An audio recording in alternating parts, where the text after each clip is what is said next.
আল্লাহর কোন বান্দা যদি রমজানের মাসে বেশি বেশি করে ইবাদত করার ইচ্ছা রাখে, নিয়ত রাখে, তাহলে সেই ব্যক্তি যেন রজবের মাসে তার ইমানের আমলের বীজ বপন করে দেয়, আর শাবানের মাসে যেন তার নিচে জল দেয়, সার প্রয়োগ করে। তাহলে সেই ব্যক্তি রমজানের মাসে বেশি বেশি করে আল্লাহর ইবাদত করা সম্ভব হবে। শুধুই রমজান আসলে পরে ইবাদত করব এই নিয়ত করে আশায় যদি আপনি বসে থাকেন, রমজান আসবে চলে যাবে, আপনার দ্বারা বেশি বেশি করে ইবাদত করা সম্ভব হবে না। কারণ সেই সময় আমল তৈরি করতে করতে গিয়ে রমজান চলে যাবে। আগের থেকে অর্থাৎ রজব থেকে তুমি তোমার ঈমানকে, আমলকে সংশোধিত করে নেও, খালেসভাবে আল্লাহর কাছে তওবা করে বিগতের গুনাহ থেকে নিজেকে মুক্ত করে আমল তৈরি করে নেও। তাহলে আগের থেকে যদি অভ্যাস তৈরি হয়ে যায়, বেশি বেশি করে রমজানে ইবাদত করা সম্ভব হবে। আল্লাহ পাক এই মুবারক মাসে আমাদেরকে বেশি করে তওবা করার, নিজের আমল তৈরি করার জন্য তৌফিক দেয়। বলেন আল্লাহুম্মা আমিন। রাজি আছেন? আল্লাহ প্রত্যেককে তৌফিক দেখ, সকলে বলেন আল্লাহুম্মা আমিন। আল্লাহর কালাম কোরআনুল কারীম থেকে একটা আয়াত তিলাওয়াত করেছি আপনাদের সামনে। আল্লাহ তার কালাম কোরআন সম্পর্কে বলছেন, নাহনু নাকুসসু আলাইকা আহসানাল কাসাসি বিমা আওহাইনা ইলাইকা হাযাল কুরআন ওয়া ইন কুনতা মিন গাফলিহি লামিনাল গাফিলিন। বলো আল্লাহু আকবার। আল্লাহু আকবার। এমন এক কিতাব আল্লাহ কোরআন দিয়েছেন, এটা শুধু ধর্মগ্রন্থ উপদেশাবলী দিয়ে আল্লাহ ভরপুর করেছেন তা নয়। এটা পৃথিবীর সবচেয়ে প্রাচীনতম গ্রহণযোগ্য ইতিহাস। বলো সুবহানাল্লাহ। এর মতো বিশুদ্ধ নির্ভেজাল ইতিহাস আল্লাহর জমিনে আর নাই। সুবহানাল্লাহ বলেন। অগণিত নবীদের আল্লাহ আলোচনা করেছেন। আল্লাহ বলছেন, নাহনু নাকুসসু আলাইকা আহসানাল কাসাস। এই কোরআনের মধ্যে আমি দিয়েছি অনেক সুন্দর সুন্দর ঘটনা। সুবহানাল্লাহ বলেন। ওহীর মাধ্যমে আপনার কাছে যেটা সম্পর্কে এর আগে আপনার কোনো জ্ঞান ছিল না, আল্লাহ তার রাসূলকে বলছেন, যেটা আপনার এর আগে কোনো জ্ঞান ছিল না, ওহীর মাধ্যমে আমি আপনাকে এই সমস্ত সুন্দর সুন্দর ঘটনাগুলি আমি আপনাকে জানাইয়া দিয়েছি। অগণিত নবীদের ঘটনা আল্লাহ উল্লেখ করেছেন এবং জালিমদের ঘটনাগুলিকে আল্লাহ উল্লেখ করে তাদের কি ব্যবস্থা আল্লাহ নিয়েছিল তারও উল্লেখ করেছেন, যাতে পৃথিবীতে যারা জালেম হয় তারা তার থেকে শিক্ষা গ্রহণ করে। আর নবীদের জীবন আল্লাহ রেখেছেন যাদের থেকে মুমিন মুত্তাকি যারা, তারা যেন আদর্শ গ্রহণ করে। বলুন সুবহানাল্লাহ। আজ পৃথিবীর মুসলমান, কিছু মুসলমান আমরা আজকে নিরাশ হয়ে গেছি, মনোবল দুর্বল হয়ে গেছে। পৃথিবীর বর্তমান প্রেক্ষাপট দেখে আমরা অনেক সময় ভাবি এই পৃথিবীতে মনে হয় আর ইসলাম টিকে থাকবে না, মুসলমান মনে হয় টিকে থাকবে না, মুসলমানদের যে বিপর্যয় আরম্ভ হয়েছে এর থেকে মনে হয় পরিত্রাণ পাওয়া আর সম্ভব হবে না। এইভাবে মনোবলকে দুর্বল করবেন না, যার উদাহরণ আল্লাহ রেখেছে। ভাইরা আমার, আল্লাহ রাব্বুল আলামিন তার হাবিব সাল্লাল্লাহু আলাইহি ওয়াসাল্লামকে কোরআনের বিভিন্ন জায়গায় যখন সাহাবায়ে কেরামরা মনোবল দুর্বল হয়ে যেত, নিরাশ যখন হয়ে যেতেন, আল্লাহ তখন আয়াত নাজিল করত। যেমন আল্লাহ বলছেন, ইজা জাআ নাসরুল্লাহি ওয়াল ফাত। বলো আল্লাহু আকবার। আপনি দেখবেন যখন আল্লাহর সাহায্য এসে যাবে তখন বিজয় আর বিজয় আরম্ভ হবে। সুবহানাল্লাহ। কার সাহায্য? আল্লাহর সাহায্য যখন এসে যাবে তখন আপনি দেখবেন বিজয় আর বিজয় শুরু হয়েছে। এতে বোঝা গেল বিজয় আসতে হলে সাহায্য আসার প্রয়োজন কার? জোরে বলেন কার? আল্লাহর। অন্য জায়গায় আবার আল্লাহ বলছেন, হুদাইবিয়ার সন্ধি হলো যখন মক্কার মুশরিকিন কাফেরদের সঙ্গে আল্লাহ রাসূলের সন্ধি হলো, সন্ধিপত্র যখন লেখা হলো, হযরত উমর ইবনুল খাত্তাব রাদিয়াল্লাহু তাআলা আনহুর মতো সাহাবী দেখেন আর বলেন, ইয়া রাসূলুল্লাহি সাল্লাল্লাহু আলাইহি সাল্লাম, আমরা হকের পথে সত্যের পক্ষে, এখানে যে সব শর্তগুলি লেখা হয়েছে সব তো দেখা যায় আমরা দুর্বল হয়ে তাদের কাছে মাথা নত করে দিছি, যা তারা বলতেছে সব আমরা মেনে নিতেছি, এতে প্রমাণিত হয় আমরা তাদের কাছে হার মানাইয়ে দিছি। সঙ্গে সঙ্গে আল্লাহ রাব্বুল আলামিন আয়াত নাজিল করলেন, ইন্না ফাতাহনা লাকা ফাতাহাম মুবিনা, এটা তোমাদের জন্য বিজয়, শুধু বিজয় নয়, এটা তোমাদের জন্য মহাবিজয়। সুবহানাল্লাহ। সাহাবায়ে কেরাম তখন বুঝতে পারলেন না কেন বিজয় আসলো কিভাবে। আল্লাহ যে বললেন এটা তোমাদের জন্য বিজয়, মহাবিজয়। এরপরে মাত্র গেল 2 বছর। কয় বছর? 2 বছর পর মক্কা মুসলমানদের হাতে আল্লাহ পাক তুলে দিল। সুবহানাল্লাহ বললেন না? বিজয় এসে গেল মুসলমানদের। ভাইয়েরা আমার, আবার আল্লাহ রাব্বুল আলামিনের হাবিব বের সাহাবীরা যখন নির্যাতিত হচ্ছেন, আক্রান্ত হচ্ছেন, আল্লাহ রসুলের কাছে গিয়ে তখন জিজ্ঞাসা করতেন, মাতা নাসরুল্লাহ, কখন আল্লাহর সাহায্য আসবে? আল্লাহ রসুল তখন জবাব দিতেন, আলা ইন্না নাসরাল্লাহি করিব। বলো আল্লাহু আকবার। অবশ্যই আল্লাহর সাহায্য একেবারে নিকটবর্তী। সুবহানাল্লাহ বলেন।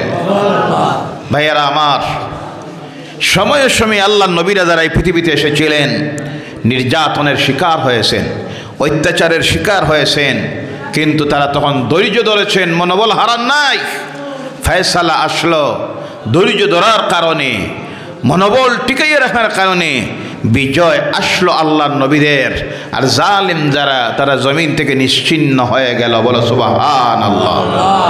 আজকের পৃথিবীতে আমরা যারা জুলুম, অত্যাচার, নির্যাতনের শিকার হচ্ছি, ধৈর্য ধরুন, ধৈর্য ধরেন, মনোবল হারাবেন না। একদিন বিজয় আসবে ইসলামের আর মুসলমানদের। বলো সুবহানাল্লাহ। জালিমদের জুলমাত জমিন থেকে মিটে যাবে। বলো সুবহানাল্লাহ। তার প্রমাণ ফেরাউন। কে? আওয়াজ করে বলেন কে? ফেরাউন ক্ষমতায় বসলো 24 বছর বয়সে। কত বছর? শাসন ক্ষমতায় থাকলো 5 বছর, 10 বছর, 15 বছর নয়। অনেক সময় দেখা যায় কোন জালেম যখন 5, 10, 15 বছর ক্ষমতায় থাকে, মনে মনে ভাবে আমি চিরস্থায়ী। আর আমরাও তখন মনে মনে ভাবি, মনে হয় এর জুলমাত থেকে আর বাঁচা যাবে। ফেরাউন ক্ষমতায় থাকলো 66 বছর। কত বছর? মারা গেল 90 বছর বয়সে। কত বছর? 26 বছর বয়সে ক্ষমতায় বসল। 66 বছর এক নাগাড়ে ক্ষমতায় থাকলো, মারা গেল 90 বছর বয়সে। আল্লাহর নবী মুসা আলাইহিস সালামের পদে কি যন্ত্রণা দিল। মুসার জন্ম আটকানির জন্য সিদ্ধান্ত নিল তার রাষ্ট্রে কোনো স্বামী স্ত্রী দাম্পত্য জীবনের কর্তব্য আদায় করতে গিয়ে যৌন মিলনে মিলিত হতে পারবে না। কিন্তু আল্লাহর ইচ্ছা হয়ে গেছে মুসাকে জমিনে পাঠাইতো। দুনিয়ার কেউ আটকানি সম্ভব আছে? তার ঘরের দারোয়ান হিসেবে যে থাকে সেই ব্যক্তি হলো মুসা আলাইহিস সালামের বাবা। গভীর রাত্রি হয়েছে, ফেরাউন ঘুমিয়ে গিয়েছে। ওনার আব্বার মনে স্ত্রীর কথা মনে পড়ল, চলে গেলেন বাড়িতে। আল্লাহর কুদরতের ফয়সালা হয়ে গেছে মুসা জমিনে চলে আসবেন। স্বামী স্ত্রীর দাম্পত্য জীবনের সম্পর্ক হয়ে গেল। এবার চলে আসলেন তিনি তার ডিউটিতে। দিন যায়, মাস যায়, কাল যায়। মুসার আম্মা চিন্তার মধ্যে পড়েন, আমার ছেলেটার জন্ম নেওয়া মাত্র যখন ফেরাউন খবর পাবে এই দুনিয়ায় আর রাখবে? 1, 2টা নয়, 50,000-এর মতো শিশু হত্যা করেছিল যে নাফরমান, তার নাম হলো ফেরাউন। কে? একটা চিন্তা, কারণ তার জ্যোতিষীরা তাকে বলেছে যে বাচ্চাটা এই 1-2 বছরের ভিতরে যে সব শিশু সন্তান জন্মগ্রহণ করবে এদের হাতে তোমার বাদশাহী যাবে, এরা তোমাকে আল্লাহ বলে মানবে না। যে বাচ্চা জন্ম নেয় হত্যা করার অর্ডার দিল। মুসা আলাইহিস সালামের মা চিন্তায় পড়লেন, বাচ্চা জন্ম নেওয়ার পরে কি করি। এবার বাচ্চা জন্ম নিলেন, নেওয়ার সঙ্গে সঙ্গে নদীর কিনারায় যান আর ছোট্ট একটা নৌকা তৈরি করে ওই নৌকার মধ্যে বাচ্চাটাকে রাখলেন। আর ছাড়ার সময় বললেন, আল্লাহ তোমার হাওয়ালা করলাম, বিসমিল্লাহির রহমানির রহিম। এই বলে নৌকা যেমনে চাললেন, হেফাজতের দায়িত্ব নিয়ে নিল আল্লাহ। সুবহানাল্লাহ নাই? নদী দিয়ে যায় বাচ্চা, বেশে বেশে যাচ্ছে। মুসা আলাইহিস সালামের মা মুসার বোনকে বললেন, তুমি নদীর ফারে ফারে দিয়ে যাও, আমার বাচ্চাটা কোন জায়গায় গিয়ে আশ্রয় লয় খবরটা রাখিও। দেখেন আল্লাহর কুদরতের ফয়সালা, আল্লাহ যাকে বাঁচাইতে চায়, আল্লাহ যারে রিজিক দিতে চায়, দুনিয়ার কারো দ্বারা মারা সম্ভব। সুবহানাল্লাহ বললেন না? নদী দিয়ে রওনা হয়েছে। ফেরাউনের মেয়ে গায়ে কুষ্ঠ রোগ হয়েছে। কি রোগ? কুষ্ঠ রোগ, সাদা সাদা দাগ, দবদবে দাগ। জ্যোতিষীর কাছে যায়, জ্যোতিষী বলে দিল, তোমার এই মেয়ের অসুস্থতা কমে যাবে নদী দিয়ে যদি কোনো বাচ্চা বেশে বেশে যায়, তার মুখের থুথু লাগাইলে কমে যাবে। বলো সুবহানাল্লাহ। আল্লাহর কুদরতের কারিশমা। শিশু রওনা হয়েছে, নদীর ঘাটে ঘাটে তার সেনাবাহিনীর লোক দাঁড় করাইয়া দিছে, দেখিও তো কোনো বাচ্চা কি নদীর জল দিয়ে যায়। এবার দেখা যায় নদীর জল দিয়ে একটা ছোট্ট নৌকা যাইতেছে, আর ছোট্ট একটা বাচ্চা নৌকার মধ্যে। নৌকাটা ধরে কিনারার মধ্যে যখন আনা হয়, দেখা যায় এত সুন্দর একটা বাচ্চা, আকাশের পূর্ণিমার চাঁদের চাইতেও সুন্দর। আল্লাহর নবীরা আল্লাহর নূরের তৈরি। কিসের তৈরি? নূরের তৈরি। যেমনি দেখছে বাচ্চাটা ধরে ঘরে নিছে, ফেরাউনের ঘরে। কার ঘরে? আল্লাহর ইচ্ছা হলো, ফেরাউন তুই চাইতেছ মুসা জমিনে আসতে দিবে না, আর আমি আল্লাহর ইচ্ছা হলো তোর ঘরে নিয়ে মুসা তুলিয়ে আমি লালন পালন করাইব। বলো সুবহানাল্লাহ। রাখে আল্লাহ, মারে খে, মারার কেউ আছে? আল্লাহর রাখার ইচ্ছা হয়ে গেছে, ঘরে নেওয়া হলো। এত সুন্দর শিশু, মুখ থেকে সামান্য থুথু নিয়েই তার মেয়ের গায়ের অসুস্থতার জায়গায় লাগানি হলো। সঙ্গে সঙ্গে ফেরাউনের মেয়ে সুস্থ হয়ে গেছে। নবীর মুখের থুথু তোমার আমার মুখের থুথুর মতো নয়। বলো সুবহানাল্লাহ। এখন তো বাচ্চা আবার ছাড়তে হয় নদী দিয়া। ফেরাউনের স্ত্রী আসিয়া বললেন, বাদশাহ এই ছোটো বাচ্চাটা এত সুন্দর, ঘরে রাখলে অসুবিধা হয় কি? আমার তো কোনো আওলাদ নাই, এটা আমার ঘরে থাকুক।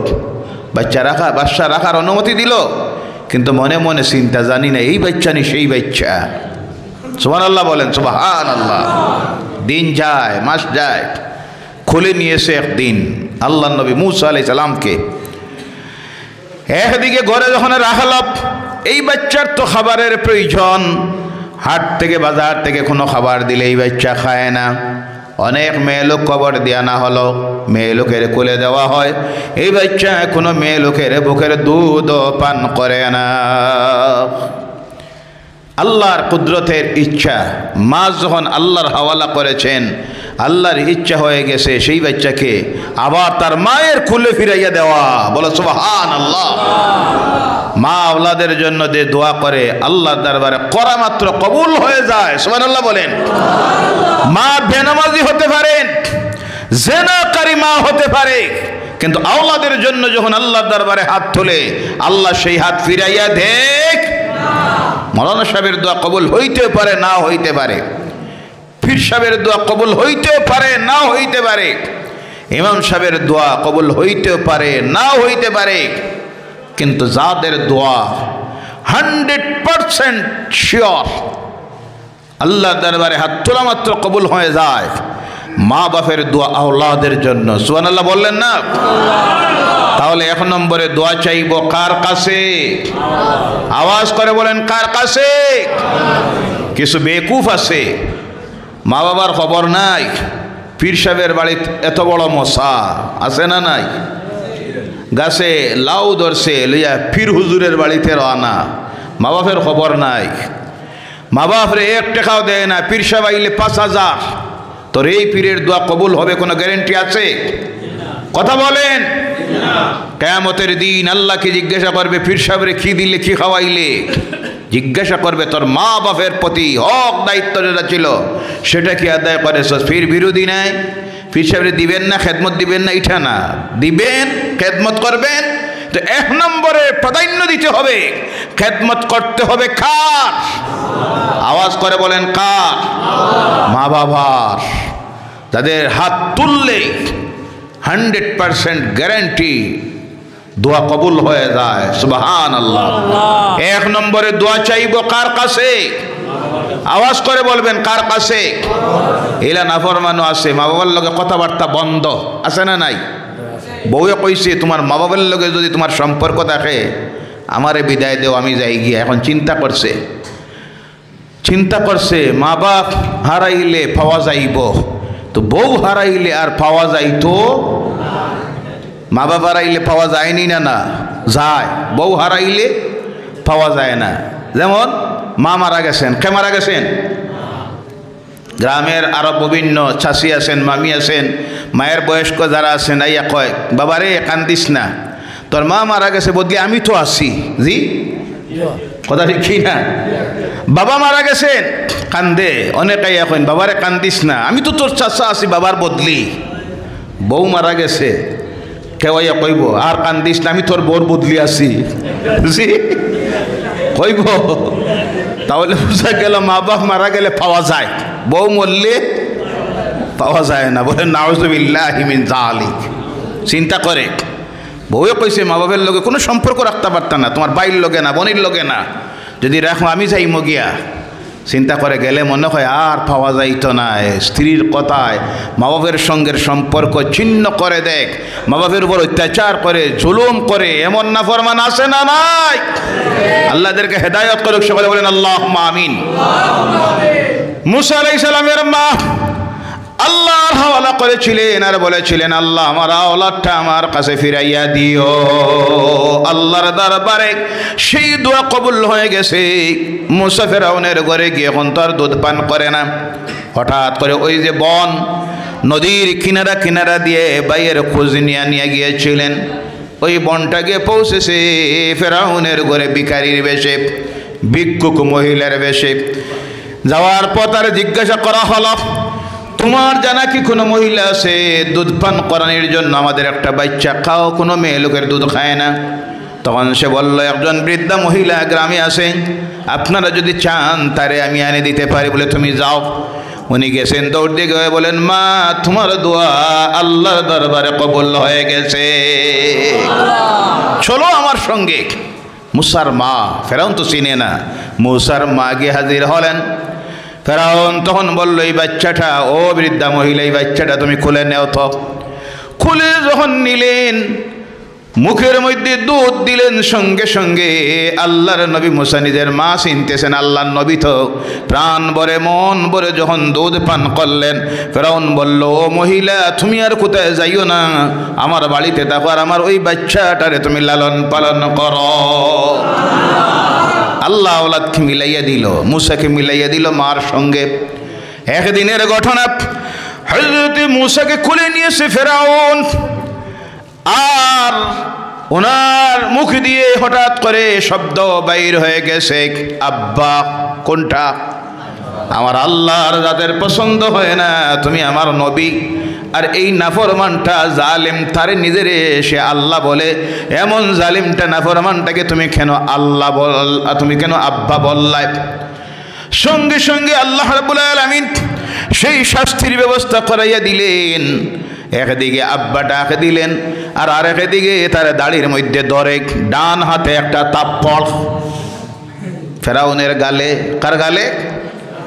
বয়স 2 বছর। কয় বছর? ফেরাউন চিন্তা করে, মনে হয় ওই বাচ্চাটা সেই বাচ্চা, এই যে যেটার কথা জ্যোতিষীরা বলেছিল 2 বছরের বাচ্চা আমার দাড়িতে ধরল আর গালে এমন থাপ্পড় লাগাইল। সুবহানাল্লাহ বলেন। কয় আসিয়া এরে আর ঘরে রাখা যায় না। হয়েছে কি? আমার সঙ্গে কি ব্যবহার করলো? আপনি কি পাগল? আসিয়া বলেন, আপনি কি পাগল? 2 বছরের বাচ্চা খেয়ে আব্বা আর কার দাড়িতে ধরলো, এটা তো বোঝার ক্ষমতাই নাই। পরীক্ষা করে আপনি দেখেন। আমার আল্লাহর ইচ্ছা হলো একদিকে তোমারে আমি নাজাত দিব, আর আরেকদিকে নাফরমানটারে তুমি কেন সম্মান দিয়ে আব্বা বললা, এর শাস্তিও দিব।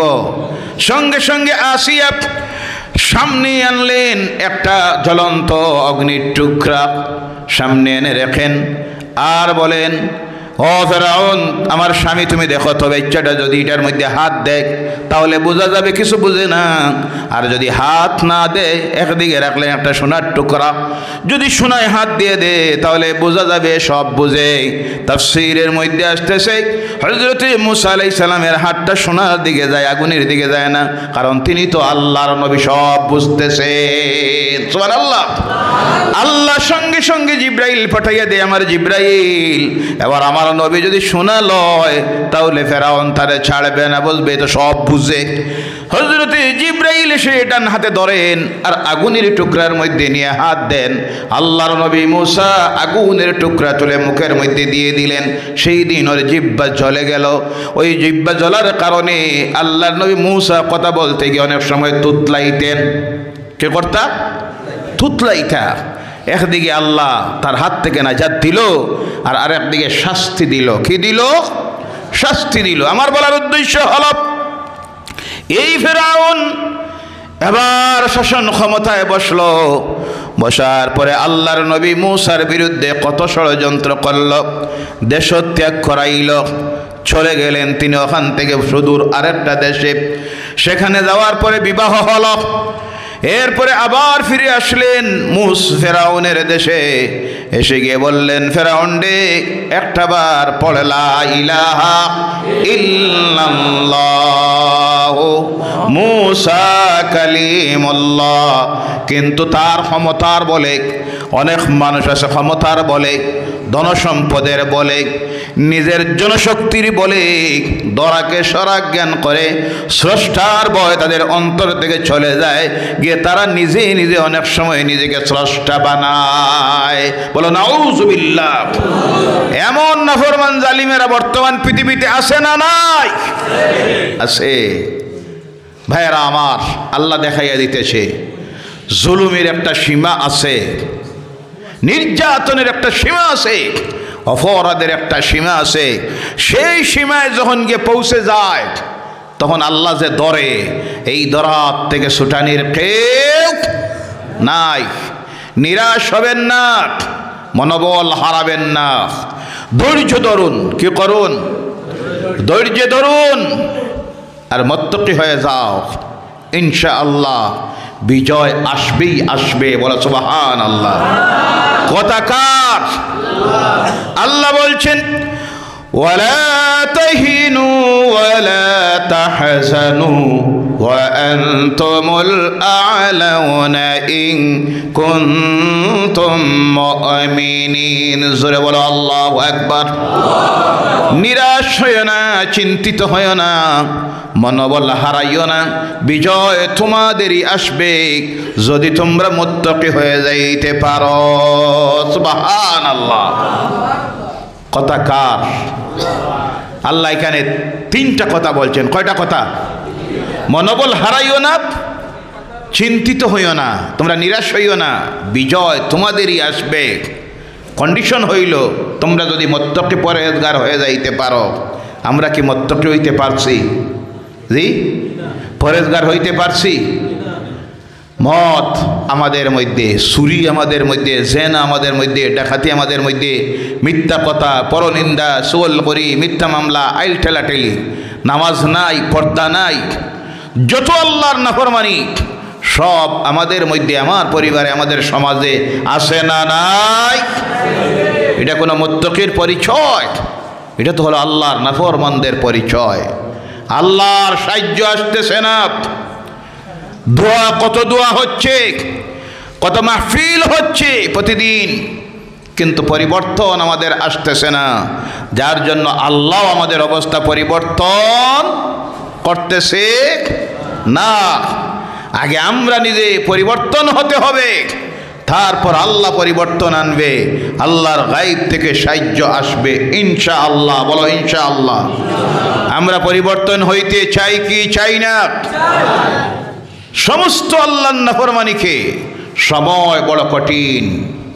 রাজনীতিতে যারা জড়িত আছেন তারা জানে, তারা বুঝে সময়টা বড় কঠিন।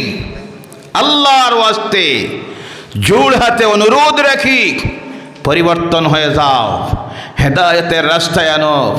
সময় থাকতে যদি হেদায়েত না হও, সময় হারাইলে কিন্তু আর কাজ দিবে। এক ভদ্রলোকের বাড়ির উঠানে বর্ষার দিন ব্যাঙে সাপ ধরছে। কি ধরছে?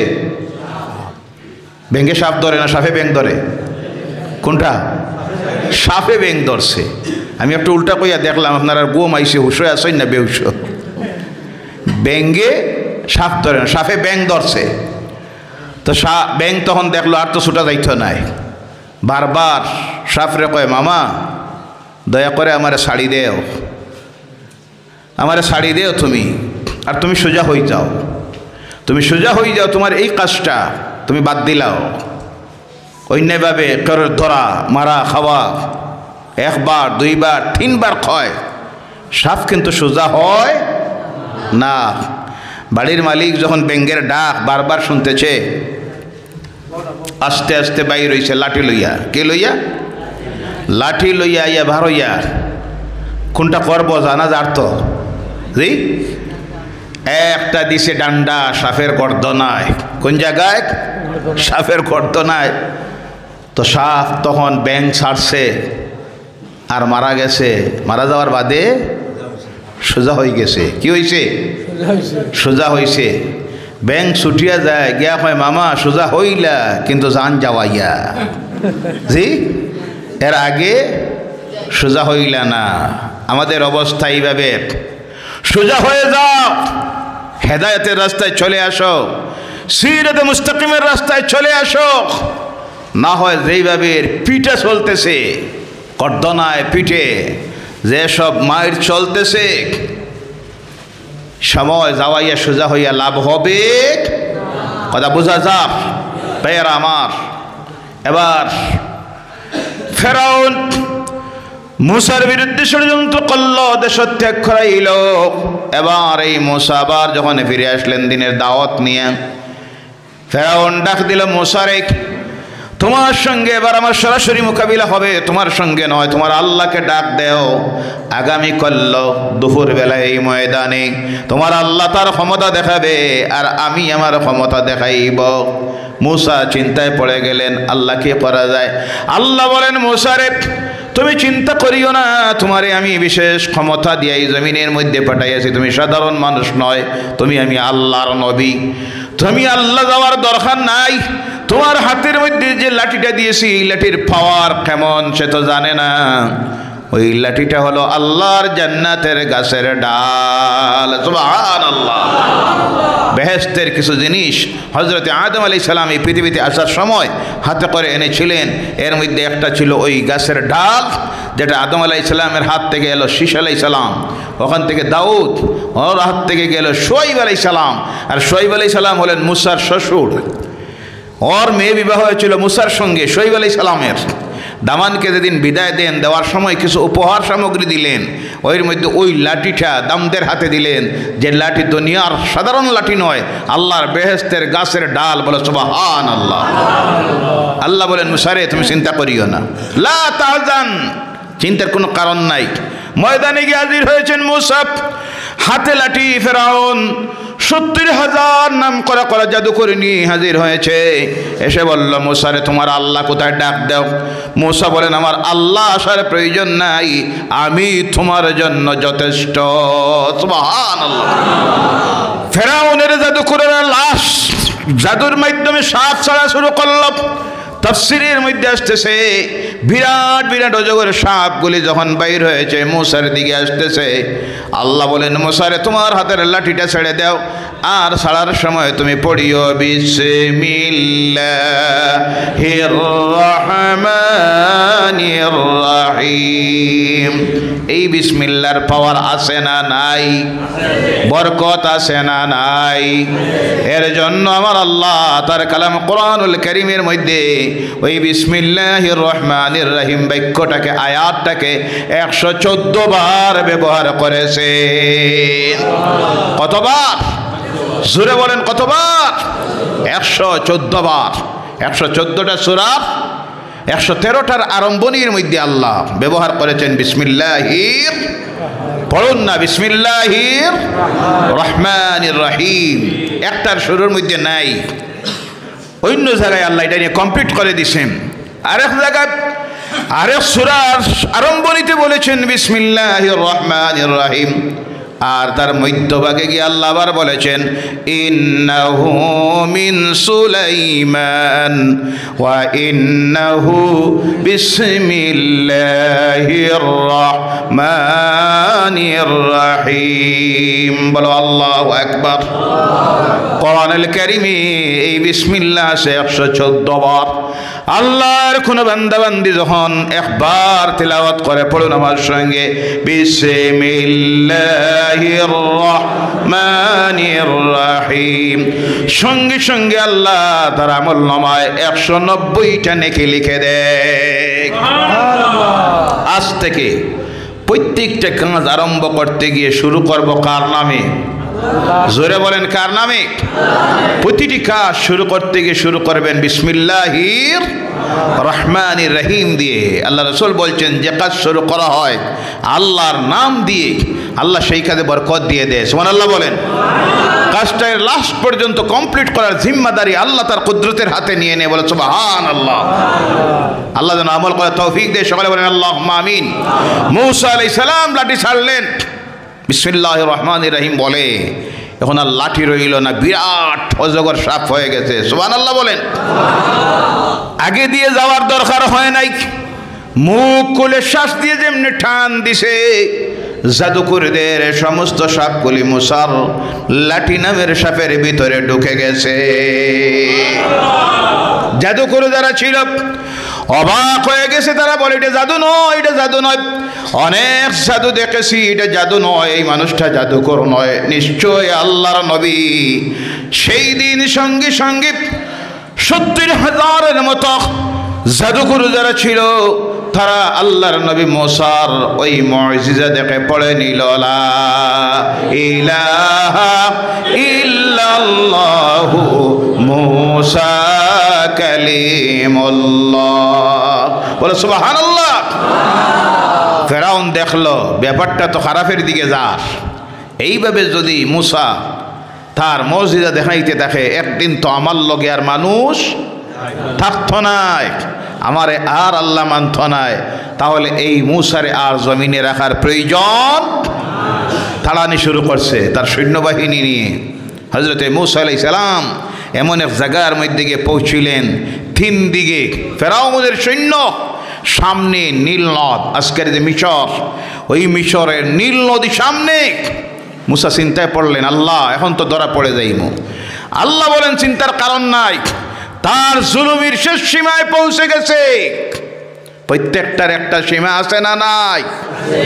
তার জুলুমের শেষ সীমায় পৌঁছে গেছে। তুমি চিন্তা করিও না, আমি এখন দেখাইব তোমারে কেমনি নাজাত দেই আর তার গাড়ে কেমনে দড়ি। সুবহানাল্লাহ বলেন। মুসা চিন্তা করার প্রয়োজন নাই, তোমার হাতের লাঠিটা তুমি নীল নদের মধ্যে ছেড়ে দাও, আর ছাড়ার সময় পড়ো বিসমিল্লাহির রহমানির রহিম। এই বলে মুসা আবার লাঠিটা এমনি ছাড়লেন। ওর সঙ্গে ছিল 12 গোষ্ঠীর মানুষ। রাস্তা দিয়ে যাইতে গিয়ে যাতে ঠেলাঠেলি না লাগে, কে আগে যাবে কে পিছনে যাবে, এই সময় সেটা যাতে তৈরি না হয়, মুসা যেমনি লাঠি ছাড়ছেন, নীল নদের মাঝে দিয়া 12টা ন্যাশনাল হাই রাস্তা তৈরি হয়ে গেছে। জোরে বলেন সুবহানাল্লাহ। মাঝে যে পানি ছিল, তাফসীরের মধ্যে আসতেছে, এই মাঝের পানিটারে আল্লাহ এত স্বচ্ছ বানাই দিয়েছেন গ্লাসের মতো, মানে যাইতে গিয়ে এক রাস্তার মানুষ অন্য রাস্তার মানুষ দেখে, যাতে ভয় না পায়, এক রাস্তার মানুষ অন্য রাস্তার মানুষ যাতে দেখতে পারে। মুসা আলাইহিস সালাম নদীর সেই পারে গিয়ে পৌঁছে গেছেন। ফেরাউন ভাবতেছে ক্ষমতার বলে ভাবতেছে এটা তো আমার লাগে তুচ্ছ, মূসা যদি যাইতে পারে আমি কেন পারবো না? আমার আল্লাহর ইচ্ছা হলো তোর জুলুমের শেষ সীমায় পৌঁছে গেছ, এবার আমি আল্লাহ আমার ক্ষমতা দেখাইব।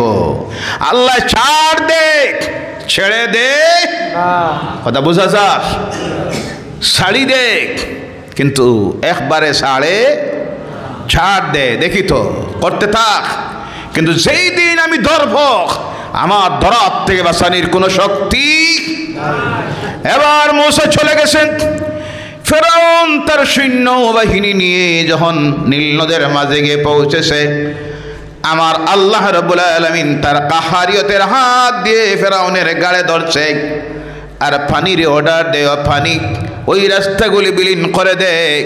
সঙ্গে সঙ্গে ফেরাউন তার সৈন্য সহ নীল নদীতে ডুবে মারা গেল।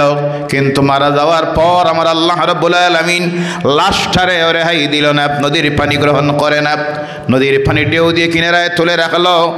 আজ পর্যন্ত সেই জালেম ফেরাউনের লাশ মিশরের রাজধানী কায়রোর মিউজিয়ামের মধ্যে সুরক্ষিত অবস্থায় রাখা হয়েছে, লাশ নষ্ট হয় নাই।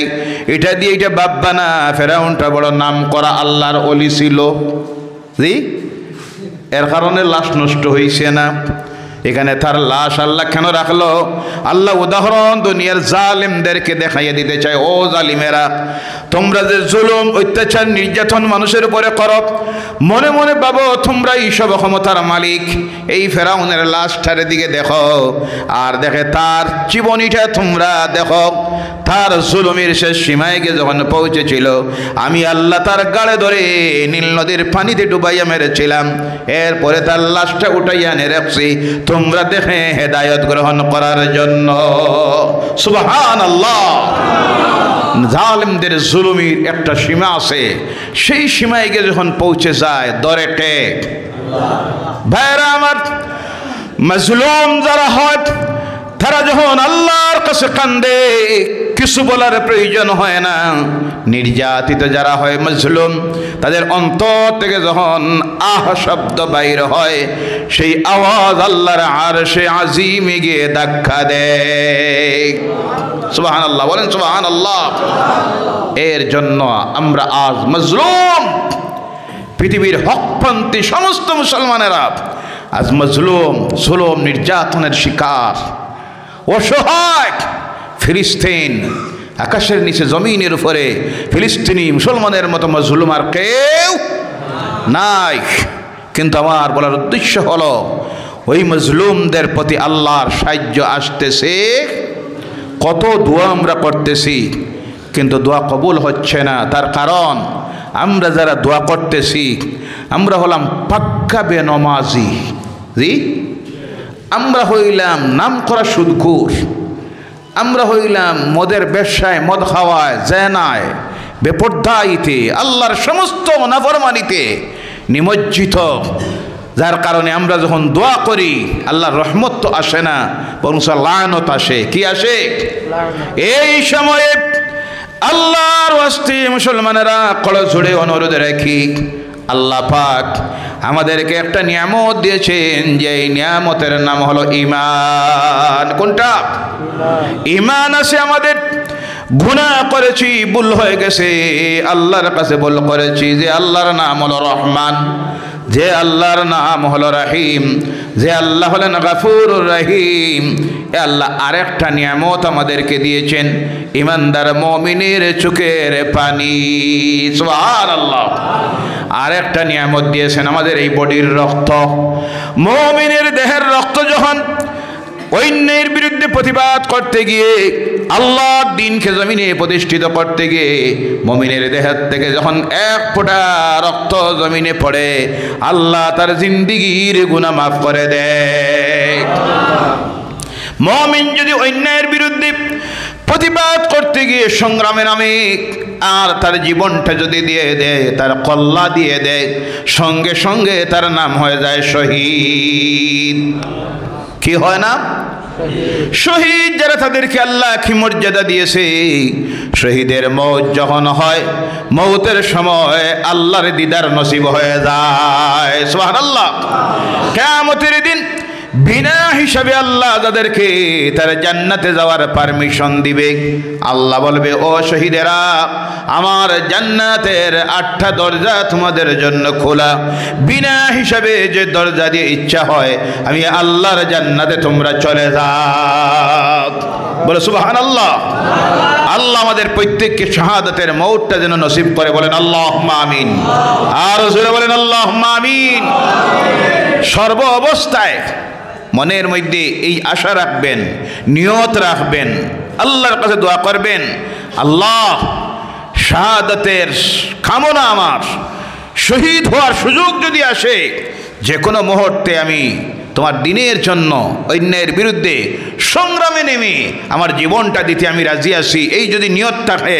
আর আপনার যদি শাহাদাতের মৌত না হয়, যুদ্ধের ময়দানে মারা গেলেন না, ঘরে বসে জ্বর হয়ে দাস্ত হয়ে প্রেসারে মারা গেলেন, আল্লাহ রসুল বলছেন কিয়ামতের দিন আল্লাহ এই মানুষগুলিকে যারা মনে শাহাদাতের কামনা রাখত তাদেরকে শহীদের মর্যাদা দান করবে। বলে সুবহানাল্লাহ।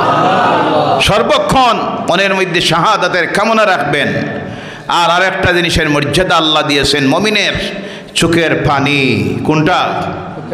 চোখের পানি। এই চোখে কোনো পানি নাই, আছে? মাথার ভিতরে কোনো পানি স্টক নাই, হাতের ভিতরে নাই। বডির পানিগুলি গিয়ে স্টক হয় কিডনিতে, কোন জায়গায়? আর পেশাবের মাধ্যমে বাইর হয়। কিন্তু আল্লাহর কুদরত থেকে আল্লাহর কোনো বান্দাবান্দি যখন অনুতপ্ত হয়ে যায় গুনাহ করার পর, আল্লাহর কাছে যখন হাত তুলে আর বিগত জীবনের গুনার কথা স্মরণ করে আল্লাহর কাছে কান্দে আর বলে, আল্লাহ আমি যা ভুল করেছি জীবনে আমি স্বীকার করতেছি আর ওয়াদা দিতেছি জীবনে আর করব, জীবনে আর করব না। এই ওয়াদা দিয়ে আল্লাহর ডরে আর ভয়ে হাত তুলে যখন চোখের পানি ছেড়ে দেয়, ওই পানি জমিনে পড়ার প্রয়োজন হয় না। হাদিস শরীফের মধ্যে আসতেছে, ওই চোখের পানি যেমনি নাকের অর্ধেকে আসে, আমার আল্লাহ রাব্বুল আলামিন ঘোষণা দেয়, আমার ফেরেশতারা আমার বান্দা ভুল করেছিল, আমার বান্দি ভুল করেছিল, এবার স্বীকার করে নিয়েছে তার ভুল, আর ওয়াদা দিতেছে আমি আল্লাহর কাছে আর করবে না। আর আমি আল্লাহর ডরে আর ভয়ে তার চোখের পানিটা ছেড়ে দিয়েছে। ও আমার ফেরেশতারা, ওর আমল নামার জীবনের গুনাহগুলি মাফ করে দাও। সঙ্গে সঙ্গে আল্লাহ পাক বান্দার আমল নামার জীবনের গুনাহগুলি মাফ করে দেয়। বলেন সুবহানাল্লাহ। এই মুমিনের চোখের পানির দাম আছে না নাই? আছে। এই চোখের পানি আল্লাহর জান্নাতের আগুন নিভাই দিতে পারে। বলে সুবহানাল্লাহ। জাহান্নামের আগুন নিভাইয়া দিতে পারে মুমিনের চোখের পানি, যে পানি আল্লাহর ডরে আর ভয়ে বাহির হয়। ভাইয়েরা আমার, সময় বড় কঠিন। গোটা দুনিয়া আজকে এক হয়ে গেছে, একটাই টার্গেট, পৃথিবী থেকে ইসলামকে, মুসলমানকে, কোরআনকে কেমনি মিটানি যায়। সেই সময় আমরা সাহায্য চাইব কার কাছে? আরো জোরে বলেন, কার কাছে? আল্লাহ ছাড়া মুমিনের হেফাজতকারী আর কেউ নাই। ধৈর্য ধারণ করতে হবে, খালেস দিলে তওবা করতে হবে, আল্লাহর নাফরমানির থেকে ফিরে আসতে হবে। আসার পর আল্লাহর কাছে যদি হাত তুলি অবশ্যই আল্লাহর সাহায্য আসবে। আর যদি হেদায়েতের রাস্তায় না আসি, আল্লাহর নাফরমানির কাজগুলি যদি না ছাড়ি, নামাজ পড়তে হবে, মদ চাটতে হবে, সুদ চাটতে হবে, ঘুষ চাটতে হবে, পরনিন্দা, সুলুরি, হুসনে খম দেওয়া, আইল ঠেলাঠেলি, মিথ্যা মামলা, যা কিছু আছে আল্লাহর নাফরমানি যদি ত্যাগ না করি, খালেস দিলে যদি তওবা না করি, আল্লাহর সাহায্য আসবে। এইভাবে মার খেতে খেতে নিশ্চিন্ন হয়ে যাবেন। আল্লাহ না করুক, খালেস দিলে তওবা করে হেদায়েতের রাস্তায় যেন আমরা সব ফিরে আসতে পারি। আল্লাহ যেন তৌফিক দেয়। সকলে বলেন আল্লাহুম্মা আমিন। আর ওই হেদায়েতের রাস্তায় আসতে গিয়ে প্রথম ঈমান আনার পর যে আমলটা তৈরি করতে হবে, সেই আমলের নাম হলো নামাজ। কোন ইবাদত? নামাজ। আওয়াজ করে বলেন, কোন ইবাদত? নামাজ। এই মাস সেই মাস, যেই মাসের 26 তারিখের রাত্রিতে আল্লাহ পাক তার রাসূলের মাধ্যমে তার উম্মতের উপরে নামাজকে ফরজ করে দিয়েছিলেন। যেই মাসে, এই মাস হলো রজবের মাস, এই নামাজ ফরজিয়তের মাসে আল্লাহর ঘরের ভিতরে বসে আমরা এই ওয়াদাটা যেন আল্লাহকে দেই, আজ থেকে আমরা 5 ওয়াক্তের নামাজ পড়বো। রাজি আছেন? সব রাজি আছেন? একটাবার হাত উঠান আর বলেন নারায়ে তাকবীর।